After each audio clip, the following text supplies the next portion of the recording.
Hello, dear student, how are you? Today I will explain a fast revision of first chapter of class 8, which is crop production and management. So let's get started. तो crop production and management, crop को produce करना, अनाज उगाना, ये हमारी basic requirement है इंसानों की या एनिमल्स की, क्योंकि हम लोग अपना भोजन खुद नहीं बना सकते। वी आर नॉट ऑटोट्रॉफ्स, तो हम लोग डिपेंडेंट है पूरी तरह से प्लांट पर। और प्लांट को हम लोग ऑर्गेनाइज वे में अगर उगाएंगे प्रोडक्ट, तो उससे हमको फूड मिलेगा, जिससे हम लोग सरवाइव कर पाएंगे, ज़िंदा रह पाएंगे। तो इसी बारे में इस चैप्टर में है कि किस तरह इंसान प्री हिस्टोरिक टाइम से, बहुत पुराने समय से, आदिमानव जब था तब से, किस तरह से उसने क्रॉप प्रोडक्शन शुरू कर दिया और कैसे ये हेल्पफुल है इंसान के सरवाइव करने के लिए, और किस तरह इसको मैनेज करना भी ज़रूरी है। अदरवाइज बहुत सारे हार्म्स भी हो सकते हैं और हमारा प्रोडक्शन अफेक्ट भी हो सकता है। तो इस चैप्टर की स्टार्टिंग में पहली बूझों का इंसिडेंट है कि वो अपने गांव में वेकेशन पे गए हुए हैं, समर वेकेशन में। तो गांव में तो आप जानते ही हैं कि खेत खलिहान होते हैं, और खेतों में अलग अलग तरह की मशीनें और औजार होते हैं फसल को काटने और अदर पर्पज़ के लिए। तो उन्होंने भी बहुत सारे इंस्ट्रूमेंट देखे, खुरपी, प्लाव, जो उन्होंने शहरों में कभी नहीं देखा था। तो ये उनके लिए नया एक्सपीरियंस था। तो आइए हम लोग स्टार्ट करते हैं कि क्या है इस चैप्टर में।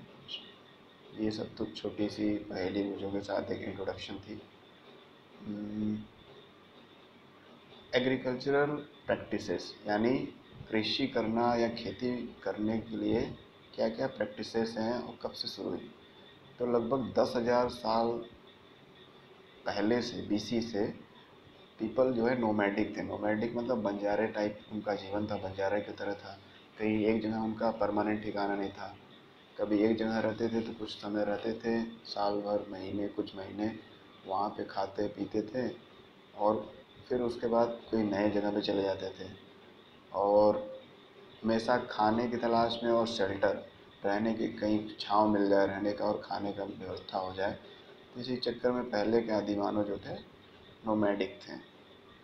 वो फल फ्रूट सब्जियां जो मिलता था उसको खा लेते थे, या एनिमल्स को मार कर खाते थे। फिर बाद में उन्होंने सीखा कल्टीवेशन करना, यानी खेती करना सीखा कि कैसे प्लांट उगाया जाता है, कैसे उससे अनाज होता है। तो इसी को एग्रीकल्चर, इसी से एग्रीकल्चर का स्टार्ट हुआ, जब उन्होंने खेती करना सीखा काफ़ी सालों बाद। तो क्रॉप, सबसे पहले स्टार्ट करते हैं क्रॉप से। क्रॉप क्या है? क्रॉप मतलब अनाज। और अनाज क्या होता है? जब किसी एक प्लांट को, एक ही तरह के प्लांट को एक बड़े से एरिया में कल्टीवेट किया जाए तो उसको क्रॉप बोलते हैं। ठीक है, जैसे गेहूँ हो गया, गेहूँ के प्लांट्स को बड़े एरिया में कल्टीवेट किए तो वीट का या गेहूँ का क्रॉप हो गया। इसी तरह किसी भी अदर प्लांट का हम लोग करेंगे तो। ठीक है, तो प्लांट यहाँ बोला गया है, न कि ट्री। यानी कि आप गलती से बोल दें कि cultivation of tree over a large area.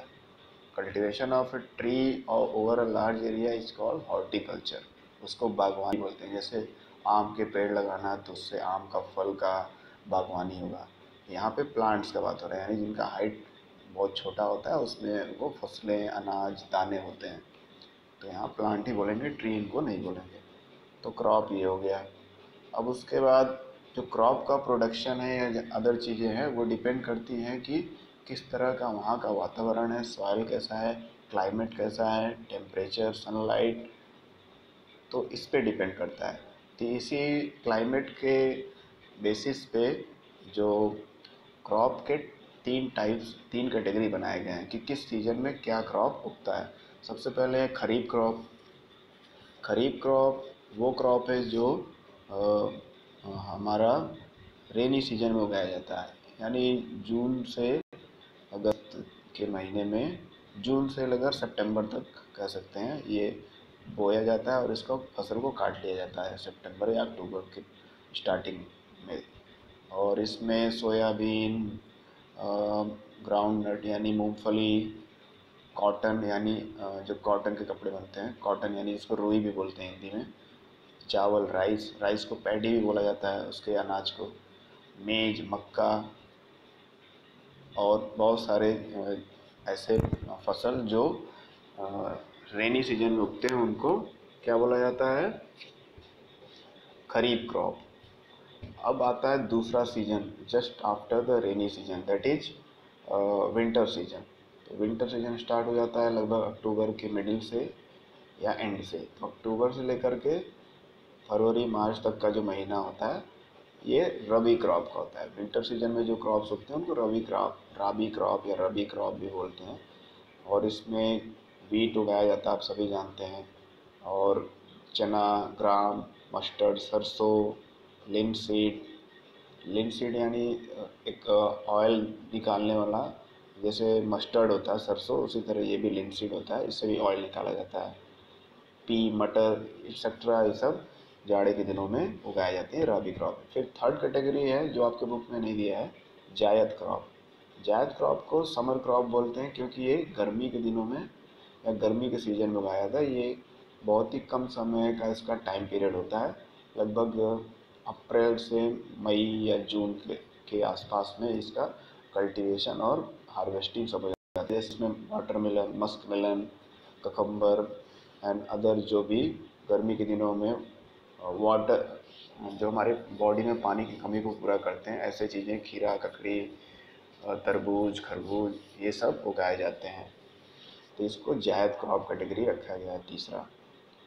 अब आते हैं बेसिक प्रैक्टिसेस ऑफ क्रॉप, कि क्रॉप प्रोडक्शन जो किया जाता है, फसल उगाया जाता है या अनाज उगाया जाता है, उसके क्या क्या प्रैक्टिसेस हैं, क्या किस मेथड से करने से क्या क्या फॉलो करते हैं हम लोग, उसके बाद हमारा जो है कि क्रॉप प्रोडक्शन होता है। तो उसमें सबसे पहला स्टेप है preparation of the soil. Soil को तैयार करना है, मिट्टी कैसा है, मिट्टी अगर बहुत हार्ड है तो उसको तैयार करना पड़ेगा, उसको सॉफ्ट करना पड़ेगा। सॉफ्ट करने के लिए क्या करना पड़ेगा, प्लॉइंग करना पड़ेगा, यानी खेत को जोतना पड़ेगा ताकि मिट्टी हार्ड से थोड़ा सॉफ्ट हो, ठीक है। और अगर उसमें कुछ न्यूट्रिएंट की कमी है तो उसमें केमिकल फर्टिलाइज़र या नेचुरल फर्टिलाइज़र में मैन्योर को ऐड करेंगे। तो पहले तो सॉइल को प्रिपेयर किया जाएगा, देन सोइंग, सेकेंड स्टेप है सोइंग।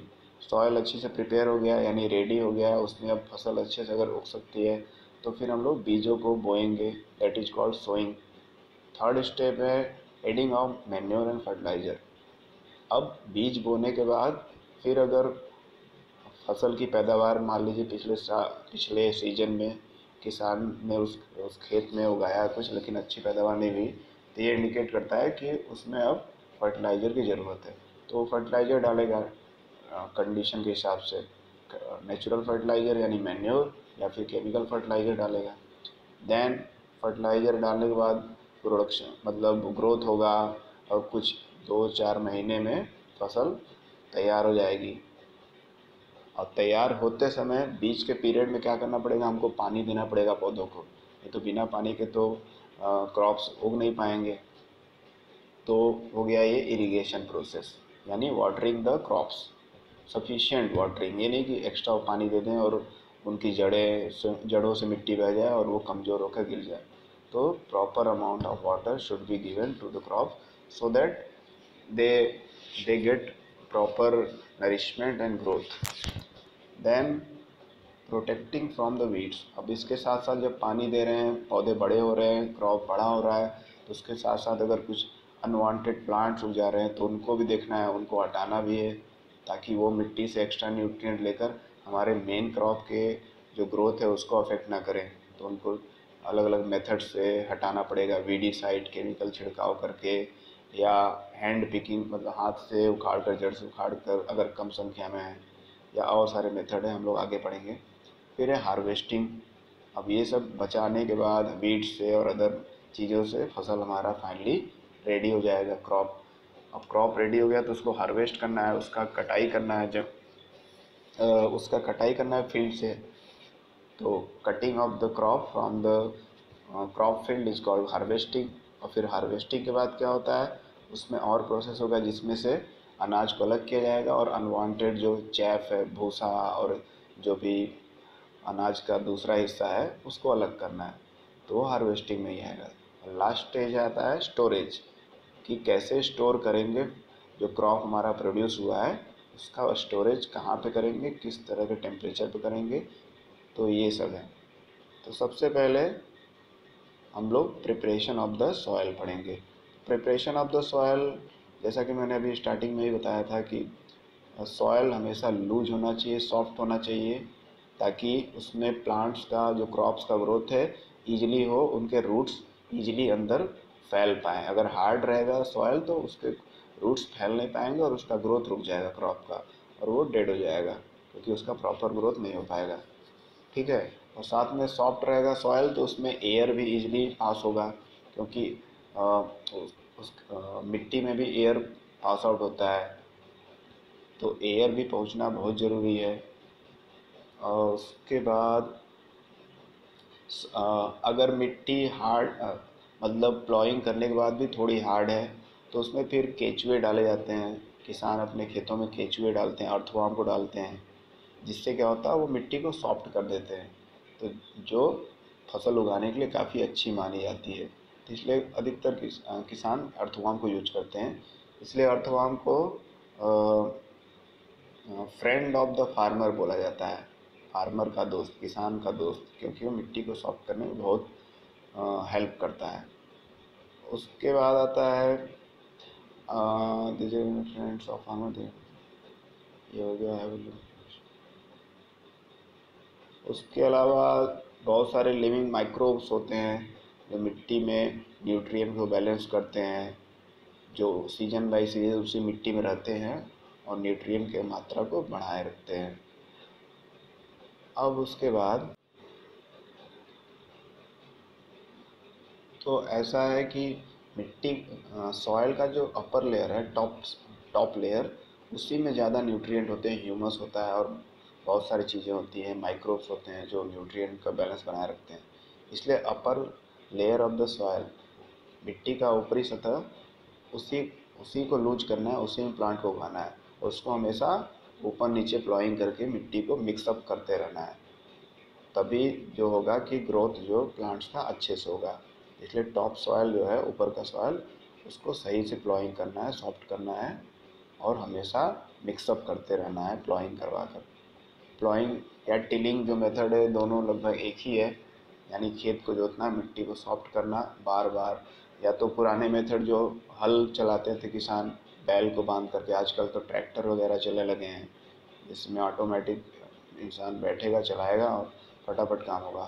पहले बैल से जब प्लॉइंग करते थे किसान तो थोड़ा समय लगता था। तो ये एक मिट्टी को सॉफ्ट करने का तरीका हुआ। उसके बाद प्लॉइंग करने के बाद फिर कुछ क्लम्प्स मतलब होते हैं कि कंकड़, बड़े बड़े पत्थर, चट्टान नहीं बोलेंगे, रॉक्स, छोटे छोटे मिट्टी के बड़े बड़े टुकड़े नहीं टूटते हैं, तो उनको फिर अलग किया जाता है। तो ये प्लॉइंग के बाद जो बचे हुए बड़े कंकड़ या स्टोन्स या मिट्टी के बड़े बड़े टुकड़े हों, तो उनको अलग किया जाता है प्लॉइंग करने के बाद। अब ये मिट्टी हमारा लगभग रेडी हो गया है इस प्रोसेस से। एग्रीकल्चरल इम्प्लीमेंट्स, खेती बाड़ी में या एग्रीकल्चरल प्रैक्टिसेस में यूज होने वाली जितनी मशीनें हैं उनको एग्रीकल्चरल इम्प्लीमेंट्स बोला जाता है, और ये सारे ही ज़रूरी हैं अलग अलग स्टेजेस में। जैसे प्लॉ मतलब हल होता है, जैसे पहले किसान यूज करते थे, या जो पुअर फार्मर्स होते हैं जिनके पास ट्रैक्टर चलाने का, प्लॉइंग ट्रैक्टर चलाने के पैसे नहीं हैं, तो फिर वो हल वाला ही सिस्टम अब फॉलो करते हैं।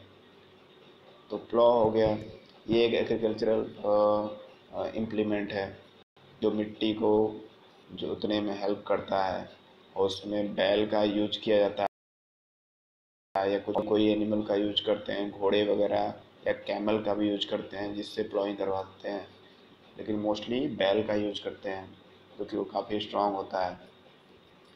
फिर दूसरा, और जो हल होता था पहले का लकड़ी का होता था, लेकिन अब तो मशीन वाले मेटल के आने लगे हैं, आयरन या अदर मेटल के बने हुए, मोस्टली आयरन के बने होते हैं, जिससे बहुत काम फास्ट होता है। ये ट्रायंगुलर शेप का होता है, त्रिकोण शेप का, जैसा कि आप ये डायग्राम में देख रहे होंगे यहाँ पर।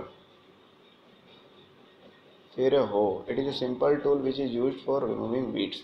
फिर हो आता है, वो जो है वीड्स को हटाने के लिए हेल्प करता है। वीड जो अनवांटेड प्लांट हो गए उनको खेत से हटाने में वो नाम का इम्प्लीमेंट या जो छोटा मशीन है या कुछ औजार है वो वीड्स को हटाने में मदद करता है, उसको जड़ से उखाड़ फेंकने में मदद करता है। हो का पिक्चर आप देख रहे होंगे यहाँ पर फिगर 1.1 में। फिर है कल्टीवेटर। आजकल जैसा कि मैं बोल रहा था कि पहले तो लोग हल यूज करते थे, ये लकड़ी का यूज करते थे और बैल का इस्तेमाल उसमें था। अभी कल्टीवेटर, ट्रैक्टर से कल्टीवेशन होने लगा है, यानी मॉडर्न टाइप का प्लॉ मशीन ये है, इसको कल्टीवेटर बोलते हैं। तो ये इतने सारे मशीन की हेल्प से मिट्टी को प्रिपेयर कर लिया जाता है, सॉइल प्रिपरेशन हो जाता है। फिर आता है सोइंग, यानी अब बीज बोने की बारी आ गई, बीज को डालना है खेतों में। ठीक है, अब बीज को बोने से पहले हम किसान को या किसी भी इंसान को जिसका वो फील्ड है, क्रॉप फील्ड, उसको ये डिसाइड करना पड़ेगा या चेक करना पड़ेगा कि सीड्स कैसी है, कैसी क्वालिटी की सीड है। अगर सीड अच्छी नहीं है तब तो वो नहीं उसमें डालेगा खेतों में, क्योंकि उससे पैदावार होगी नहीं, उसके पैसे बर्बाद होंगे। इसलिए selection of the seed, seed का चुनाव, बीजों का चुनाव करना बहुत ज़रूरी है कि अच्छी क्वालिटी के बीज मार्केट से लें ताकि वो हमारी पैदावार अच्छी हो। ठीक है, अब उसके बाद traditional tool use to sowing seed is like tunnel. तो पहले क्या होता था कि लोग पुराने मेथड में वही हल वाला सिस्टम यूज करते थे और साथ में हल के पीछे ही एक टनल लगा देते थे, उसी में से बीज गिराते रहते थे। हल चलता रहता था और उसके पीछे पकड़कर किसान जो है बैल आगे चलते रहते थे, हल को खींचते रहते थे और पीछे पीछे टनल लगाए रहते थे, उसमें से दाना या बीज गिरते रहते थे और वो सोइंग हो जाता था। ठीक है, वो पाइप जैसा सिस्टम था जिससे वो नीचे की तरफ सीड्स गिरते थे। अब आ गया है seed drill method. Seed drill method में क्या होता है कि ये ट्रैक्टर से इस मशीन को अटैच कर लेते हैं उसके इंजन से और ये फिर मिट्टी में ऐसे ही गैप बनाते जाता है और सही डेप्थ पे बारी बारी से बीज गिराते भी जाता है। तो सीड ड्रिल एक अच्छा मेथड है जिससे बीज बर्बाद नहीं होते हैं और सही जगह पर सही डेप्थ पे सही गहराई में मिट्टी के गिरते हैं, ताकि जो सीड है बर्बाद ना हो, प्रॉपर डेप्थ पे रहेंगे तो उनको सब कुछ, अगर सारी फैसिलिटी मिलेगी, पानी हवा सब कुछ मिलेगा तो ग्रो जरूर करेंगे। तो ये सीड ड्रिल मेथड गया है। ड्रिल मशीन की वजह से अब सही डेप्थ पे सही गहराई पे सीड को बोया जाता है या शो किया जाता है। फिर आते हैं एडिंग मैन्योर, यानी अब सीड्स को बो दिया गया है, उसको सोइंग उसका हो गया है। अब उसमें उसको क्या चाहिए, न्यूट्रिएंट। एक तो मिट्टी से वो लेगा और जिन चीज़ों की कमी है मिट्टी में उसके लिए एक्स्ट्रा में न्यूट्रिएंट प्रोवाइड करना है, तो वो हमारा मैन्योर और फर्टिलाइज़र से होगा। मैन्योर यानी नेचुरल खाद, प्राकृतिक खाद। मैन्योर कैसे बनेगा, जो हमारे घर के सब्जी फल के छिलके, जो भी जितनी भी सड़ने वाली चीज़ें जो जल्दी सड़ती हैं उनको डंप करेंगे, एक क्या कहते हैं, कोई मिट्टी में डंप कर देंगे जितने भी घरेलू चीज़ें हैं और फिर उसको मिट्टी से ढक देंगे। फिर कुछ दिनों बाद, हफ्ते 10 दिन बाद उसको खोलेंगे तो वो ब्लैक कलर का हो जाएगा और उसमें क्या होगा कि फिर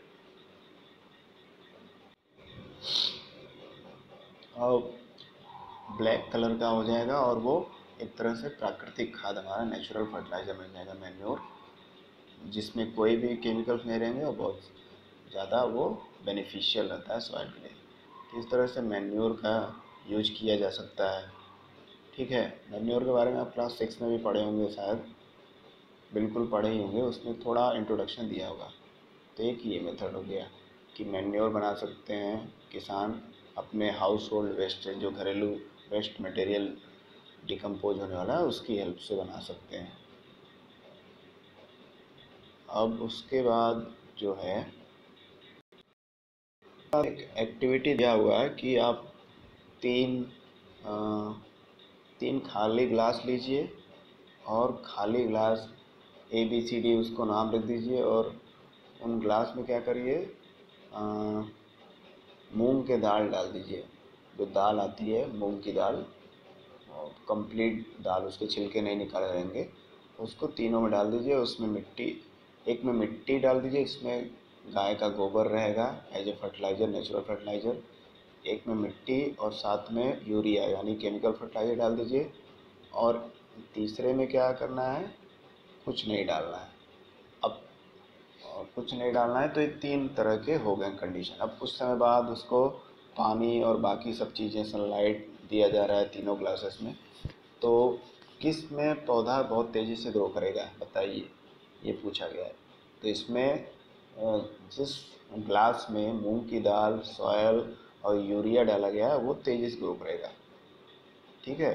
केमिकल फर्टिलाइज़र जो है वो ग्रोथ बहुत फास्ट करता है, हालांकि वो हार्मफुल होता है लेकिन बहुत तेज़ी से प्रोडक्शन देता है। इसलिए हर किसान चाहता है कि मेरा जल्दी से जल्दी क्रॉप प्रोड्यूस हो, मैं पैसे कमाऊँ या मेरा डिमांड पूरा हो जाए। तो इसी लालच में या इसी ख्वाहिश में जो किसान हैं केमिकल फर्टिलाइज़र पे डिपेंडेंट होते जा रहे हैं, क्योंकि वो फास्ट रेट से प्रोडक्शन देता है, लेकिन बहुत ज़्यादा यूज होने पे फिर वो मिट्टी को बंजर कर देता है। तो आगे वो मिट्टी या क्रॉप फील्ड बर्बाद हो जाती है, बैरन हो जाती है, बंजर हो जाती है। तो ये उनको नहीं पता है। तो इसलिए फर्टिलाइजर्स और chemical which are rich in particular, और वो केमिकल फर्टिलाइजर बहुत सारे न्यूट्रिएंट उसमें होते हैं। ठीक है। और एक पार्टिकुलर टाइप का न्यूट्रिएंट होता है, जैसा ज़रूरत है जिस मिट्टी में उस तरह का केमिकल फर्टिलाइज़र आपको शॉप से मिल जाएगा। कि पहले आपको चेक कराना पड़ेगा अपने क्रॉप फील्ड में कि किस न्यूट्रिएंट की कमी है, और वो जानने के बाद सॉइल सैंपल लेने के बाद फिर उसी के बेसिस पे आप जाकर मार्केट से उस जिस न्यूट्रिएंट की कमी है, जिस मिनरल की कमी है सॉइल में, उस मिनरल वाला केमिकल फर्टिलाइज़र आप खरीद सकते हैं। जनरली तीन तरह के न्यूट्रिएंट बहुत ज़्यादा ज़रूरी हैं, मतलब तीन तरह के मिनरल्स सॉइल में किसी भी प्लांट की ग्रोथ के लिए। वो है NPK, N for nitrogen, P for potassium and K for sorry N for nitrogen, P for phosphorus, K for potassium. तो ये NPK नाम से आता है बहुत सारा फर्टिलाइज़र। उस हर फर्टिलाइज़र में NPK वैल्यू होता है कि किस में नाइट्रोजन ज़्यादा है, किस में फास्फोरस ज़्यादा है, किस में पोटेशियम ज़्यादा है। तो ये सब केमिकल फर्टिलाइज़र्स आते हैं। अब केमिकल फर्टिलाइज़र बहुत तेज़ी से ग्रोथ करने में हेल्प करते हैं, प्रोडक्टिविटी देते हैं। ठीक है। तो ये उसका एडवांटेज है केमिकल फर्टिलाइज़र का, लेकिन साथ ही साथ वो सारे के सारे यूज नहीं होते हैं, मिट्टी में रह जाते हैं। और जब पानी देते हैं हम खेतों में, तो वो बहकर आसपास के और लैंड्स में फैल जाते हैं, या फिर वो तालाब नदियों में चले जाते हैं जहाँ के पानी को पॉल्यूट कर देते हैं। तो एक तरफ तो इनका फ़ायदा है, लेकिन अल्टीमेटली ये दूसरी तरफ घाटा ही कर रहे हैं, पानी को पॉल्यूट कर रहे हैं, मिट्टी की क्वालिटी ख़राब कर रहे हैं, मिट्टी बंजर हो जा रही है। इसलिए देर बोला जाता है ना कि कोई काम धीरे हो वही अच्छा है, बहुत ज़्यादा लालच करना बुरी बात है। तो मैन्योर से भले ही धीरे धीरे क्रॉप का प्रोडक्शन होता है, लेकिन अच्छी क्वालिटी का क्रॉप होता है, साथ में उससे किसी चीज़ को हार्म नहीं होता है। जबकि इसके एक फ़ायदे के चक्कर में प्रोडक्शन तो बहुत तेज़ होगा, लेकिन बाकी चीज़ों को ही अफेक्ट करेगा। तो ये इसका घाटा है फर्टिलाइज़र का। अगला टॉपिक आता है क्रॉप रोटेशन, यानी अनाज का चक्रीकरण करना। ठीक है। चक्रीकरण का मतलब है कि एक सीज़न में कोई एक क्रॉप उगाएं तो अगले सीज़न में दूसरा क्रॉप उगाएंगे। और वो कैसे पता करेंगे, वो हमेशा सॉइल का सैंपल चेक कर करके पता करेंगे कि अगर इस बार मतलब चावल उगाएंगे तो चावल के लिए ये मिनरल्स मिट्टी में से चाहते हैं। ठीक है। तो चावल उगा दिए तो अगली बार चावल की जगह कुछ कोई ऐसा अनाज उगाएंगे जिससे चावल ने जो जो न्यूट्रिएंट लिए होंगे मिट्टी से वो वापस उसमें मिक्स हो जाए।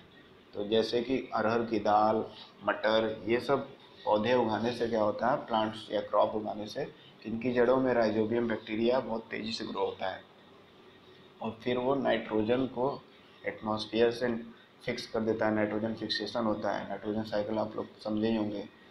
तो दालों के जड़ों में, किसी भी दाल के पौधे में ये बैक्टीरिया बहुत तेज़ी से ग्रो होता है और नाइट्रोजन फिक्सेशन करता है।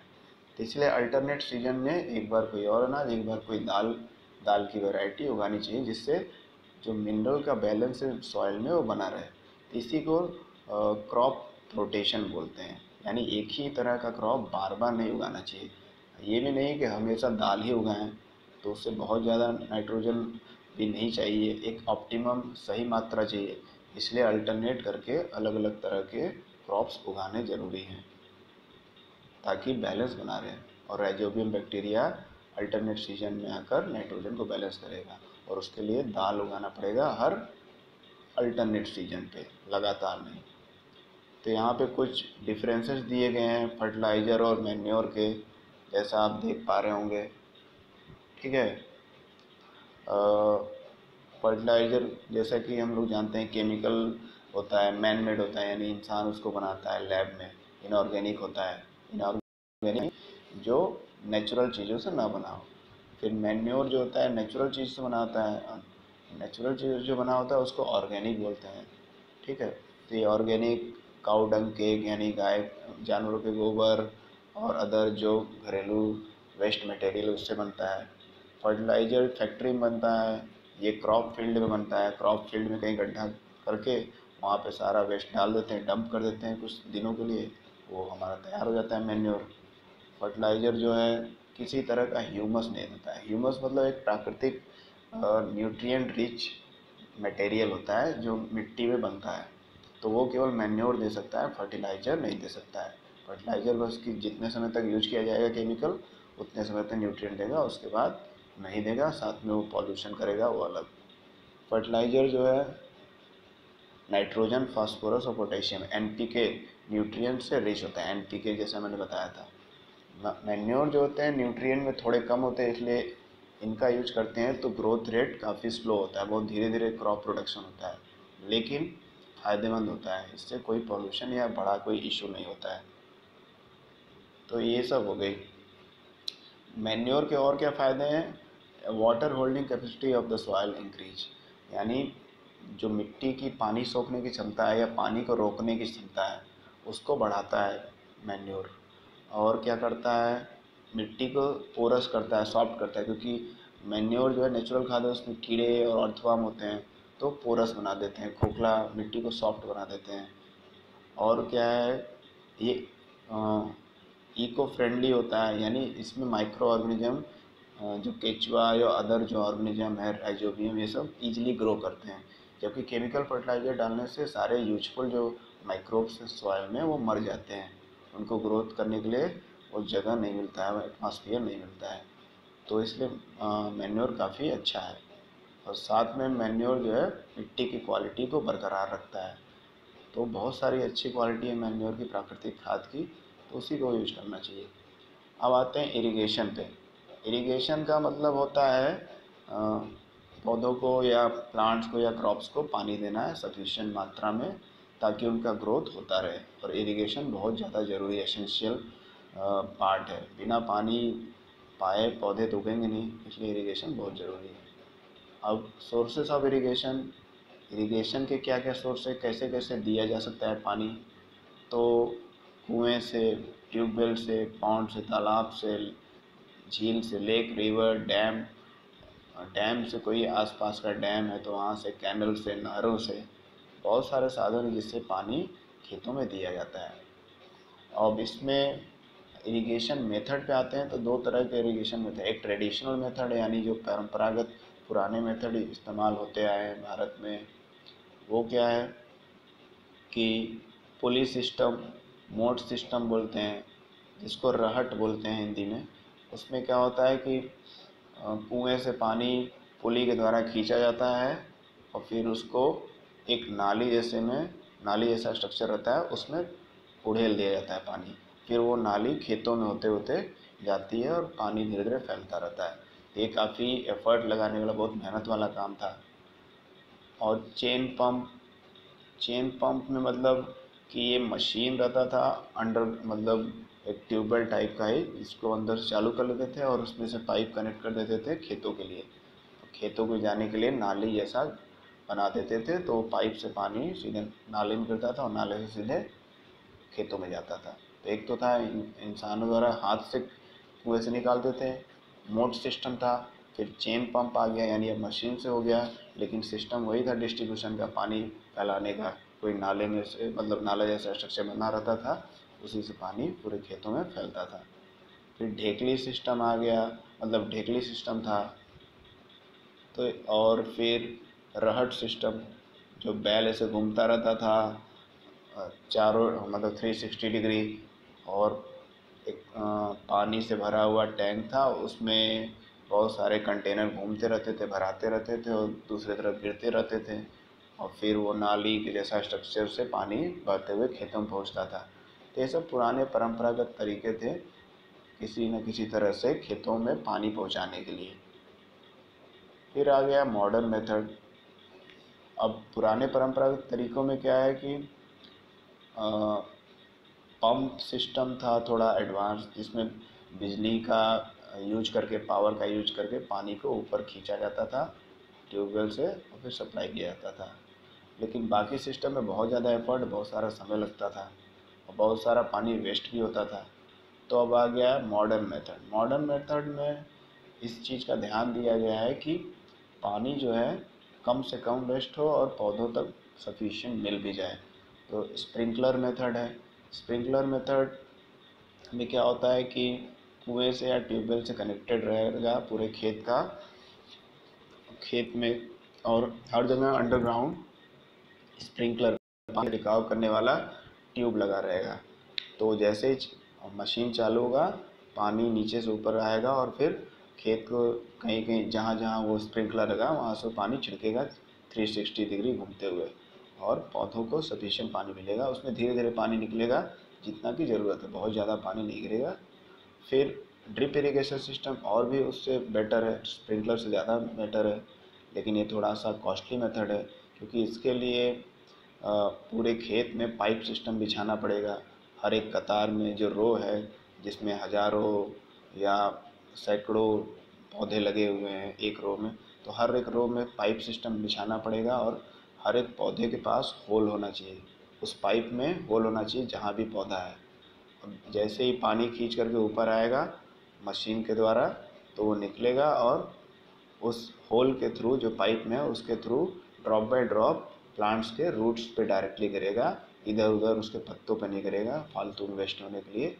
तो इससे पानी की बचत भी होगी और पौधे को सफिशिएंट पानी भी मिल जाएगा। तो ये दो मॉडर्न मेथड हैं, ड्रिप इरिगेशन और स्प्रिंकलर मेथड, जिससे इरिगेशन काफ़ी इफ़ेक्टिव हो गया है और पानी का वेस्टेज भी बढ़ा है, पानी वेस्टेज रुका है। ठीक है, क्योंकि पानी को प्रोटेक्ट करना ज़रूरी है, पानी को सेव करना ज़रूरी है, पानी की कमी हो रही है। तो उस हिसाब से ये दोनों मॉडर्न मेथड काफ़ी अच्छे हैं, बट कॉस्टली काफ़ी हैं।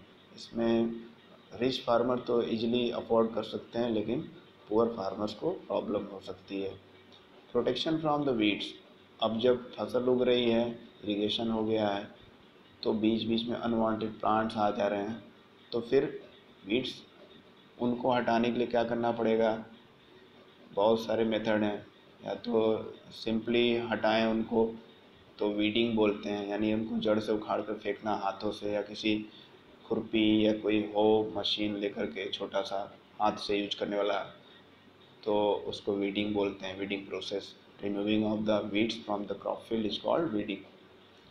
और क्योंकि वीड हटाना ज़रूरी है, क्योंकि वो अगर रहेगा तो हमारे प्लांट को कम्प्लीटली ग्रो नहीं होने नहीं देगा और खुद ही न्यूट्रिएंट सॉइल से खींचने लगेगा, एब्जॉर्ब करने लगेगा। और साथ में कुछ कुछ हानिकारक या पॉइजनस भी होते हैं वीड्स, तो इसलिए उनको रिमूव करना ज़रूरी है। और रिमूव करने के लिए तो एक तो हैंड हैंडल मेथड है, हैंड से कुछ कर सकते हैं वीडिंग, या फिर कुछ केमिकल मेथड है, यानी वीडीसाइड का छिड़काव करेंगे। ठीक है, वीडीसाइड का छिड़काव करेंगे तो सारा खेत में से जो अनवांटेड प्लांट है वो डेथ हो जाएगा उनका, यानी वो मुरझा जाएंगे, ख़त्म हो जाएंगे, हमारा मेन क्रॉप बचा रहेगा। फिर आता है हार्वेस्टिंग। हार्वेस्टिंग का मतलब है पौधों की कटाई। मतलब अब हमारा जो भी क्रॉप है कंप्लीट हो गया, उसका ग्रोइंग पीरियड वो मैच्योर हो गया है, अब उसको काटना और उसको अलग करना है, उसके दाने निकालना है और अनवांटेड जो चीज़ें हैं उनको अलग रिमूव करना है, तो इसको हार्वेस्टिंग बोलते हैं। The cutting of the crop after maturing of the crop is called harvesting. Mature जब हो जाएगा क्रॉप, पक जाएगा, जिसको बोलते हैं फसल पक गई है, तो उसको काटने की प्रोसेस को हार्वेस्टिंग बोलते हैं। ठीक है, तो हमारे कंट्री में मैनुअली भी किया जाता है, मशीन से भी किया जाता है। मैनुअली मतलब हाथों से, हसली या हसुआ बोलते हैं, सिकल जिसको इंग्लिश में बोला गया है, उसकी मदद से कटाई करते हैं, हार्वेस्टिंग करते हैं। या फिर कहीं कहीं पे मतलब अब तो मॉडर्न मेथड में थ्रेशिंग मशीन आ गई है या कंबाइन मशीन आ गई है, जो दोनों चीज़ों को एक ही साथ कर देती है। ट्रैक्टर में उसको कम फिक्स कर देंगे और फिर वो क्या करेगी, कटाई भी फसल की करती रहेगी खेतों में ही, और उसमें से भूसा अलग करती रहेगी और अनाज एक उसी में कंटेनर रहेगा, उसमें अलग दाने इकट्ठा होते रहेंगे। तो इसको कंबाइन मशीन बोलते हैं। तो ये काफ़ी अच्छा और फास्ट मेथड है, लेकिन थोड़ा कॉस्टली है। इसको करने के लिए कि अच्छे खासे पैसे लगाने पड़ेंगे, तब ये मशीन अफोर्ड कर सकता है किसान। फिर उसके बाद थ्रेशिंग करने के बाद बचे हुए अनाज में थोड़े मोड़े छिलके लगे रहेंगे, तो उनको फिर विनोइंग मेथड से करके हवा के द्वारा उसके छिलके चैफ को अलग करेंगे, और फाइनली एकदम क्लियर जो अनाज हमारा रहेगा, दाने, वो अलग हो जाएंगे। इसको विनोइंग प्रोसेस बोलते हैं। थ्रेशिंग और विनोइंग में यही अंतर है। थ्रेशिंग में मैक्सिमम पार्ट्स रिमूव किए जाते हैं, जो भी अनाज का पूरा स्टेम, ब्रांचेस ये सब होते हैं, उसको हटा करके दाने निकालने का प्रयास किया जाता है। ठीक है। और विनोइंग में क्या होता है, बचे कुचे जो थोड़े मोड़े जो चैफ हैं, जो छिलके पड़े हैं, उनको हटाकर फाइनली दाने अलग करना है, उसको विनोइंग बोलते हैं। हार्वेस्ट फेस्टिवल हमारे कंट्री में या बहुत सारे कंट्रीज़ में हार्वेस्टिंग फेस्टिवल होता है, यानी फसल की कटाई के उपलक्ष्य में, यानी फसल जब काटते हैं लोग, तो किसान एक त्यौहार मनाते हैं अलग अलग। हमारे देश में बहुत सारे त्यौहार मनाए जाते हैं, जैसे पोंगल, बैसाखी, होली, दिवाली, बिहू, नवन्या। तो इस तरह से बहुत सारे त्यौहार अलग अलग टाइम पे, अलग अलग सीजन पे फसल काटने के बाद लोग मनाते हैं उसकी खुशी में, जब उनका क्रॉप कम्प्लीटली ग्रो कर जाता है। फिर आता है स्टोरेज सिस्टम। स्टोरेज सिस्टम में क्या करना है कि अब सारे अनाज हमारा कट के सेपरेट हो गया सब, अब उसको बोरी में भर के जरूरत के हिसाब से जहाँ एक सेफ प्लेस पे रखना ज़रूरी है। और जब उसको बेचने का समय आएगा या यूज करने का समय आएगा, तभी उसको यूज करेंगे। अदरवाइज उसको पहले तो सेफली रखना है। तो सेफली रखने वाले जगह को स्टोरेज सिस्टम बोलते हैं। स्टोरेज में आपका सिलोस आता है। सिलोस यानी बड़े बड़े सरकारी कंटेनर्स होते हैं, जहाँ पर क्या होता है, उसमें अनाज सभी किसानों का रजिस्ट्रेशन वगैरह करा के रखा जाता है बोरे में, हाई प्रोटेक्शन में। यानी उसमें फंगीसाइड या अदर केमिकल का छिड़काव किया जाता है, ताकि उसमें कुछ भी फंगस या कुछ भी ना लगे और सड़ने ना लगे रखे रखे अनाज। और साथ में ड्राई सिस्टम, ड्राई स्टोरेज भी रखा जाता है, यानी सूखे जगह पे गीला वगैरह रहेगा अगर वो स्टोरेज हाउस या सिलोस जो बिल्डिंग्स हैं, तो फिर वहाँ पे फंगस ग्रोथ या अदर बैक्टीरिया हो जाएगा, सड़ने लगेगा बोरे में रखा हुआ जो भी अनाज है। इसलिए ड्राई स्टोरेज होना ज़रूरी है, वहाँ गीलापन या मॉइस्चर नहीं होना चाहिए। ठीक है, तो सिलोस या ग्रेनरीज उसी को बोलते हैं। वो बिल्डिंग्स होती हैं जहाँ पे ड्राई स्टोरेज किया जाता है, अनाज को रखा जाता है सेफली, और वहाँ पे टाइम टू टाइम अलग अलग केमिकल का छिड़काव किया जाता है, ताकि कोई भी कीड़े मकोड़े या चूहे या कुछ भी उसको हार्म ना करें, क्योंकि कई हज़ारों लाखों टन उसमें अनाज रखी जाती है। और ये तो ड्राई स्टोरेज हो गया। कोल्ड स्टोरेज में क्या होता है, सब्जियां, फल, तरकारी, ये सब जो होते हैं इनको कोल्ड स्टोरेज में रखा जाता है। उनका अलग स्टोरेज हाउस या सिस्टम रहता है, क्योंकि उनको ड्राई में नहीं रखेंगे। ड्राई में रखेंगे तो वो ख़राब हो जाएंगे, तो उनको कोल्ड स्टोरेज में रखा जाता है सब्जी तरकारी में। जबकि अनाज या ये सब दानेदार, ये सब जो चीज़ें हैं जो सूखे रहते हैं, जैसे चावल, गेहूँ, मक्का एट्सेट्रा, तो इनको रखा जाता है सिलोस और ग्रेनरीज में, ड्राई स्टोरेज में। कोल्ड स्टोरेज में सब्जियों और फल को रखा जाता है। फिर ये तो हो गया फसलों से मिलने वाला भोजन या क्रॉप्स, जिससे हम लोग खाकर ज़िंदा रहते हैं अलग अलग फूड बनाकर। उसके अलावा हमको एनिमल से भी मिलता है, तो इसमें हम लोग पढ़ेंगे एनिमल हस्बेंड्री। एनिमल हस्बेंड्री यानी rearing and treatment, rearing, growth and management of the animal for getting benefit from the animal in the form of meat, egg, milk etcetera etcetera. यानी जानवरों को पालना अलग अलग फ़ायदे के लिए, चाहे उनसे अंडा प्राप्त करना हो, मीट प्राप्त करना हो, दूध प्राप्त करना हो, या मिल्क के प्रोडक्ट, डेयरी प्रोडक्ट प्राप्त करने हो, या शहद पाना हो, या अदर जो भी चीज़ें, तो इस प्रोसेस को एनिमल हस्बेंड्री बोला जाता है। यानी पशुपालन, पशुओं को पालना अलग अलग पर्पज के लिए, अलग अलग फ़ायदे के लिए। मछली पालन हो गया, फिशरी, या क्या बोलते हैं, पोल्ट्री, पोल्ट्री फार्मिंग यानी अंडा उत्पादन, फिशरी यानी मछली उत्पादन या मछली पालन, या फिर एपीकल्चर यानी मधुमक्खी पालन जिससे हनी मिलेगा। इस तरह से बहुत सारे जो ब्रांचेस है वो एनिमल हस्बेंड्री के ही ब्रांचेस है, यानी एनिमल हस्बेंड्री के अंतर्गत ही ये सब आते हैं। तो इस तरह ये चैप्टर पूरा कंप्लीट हो गया। आई होप इसको आप समझ गए होंगे। इसको ध्यान से इस वीडियो को देखिए और समझिए, और फिर भी कुछ ना समझ में आए तो आप मुझसे पूछ सकते हैं। Okay, have a nice day, bye bye.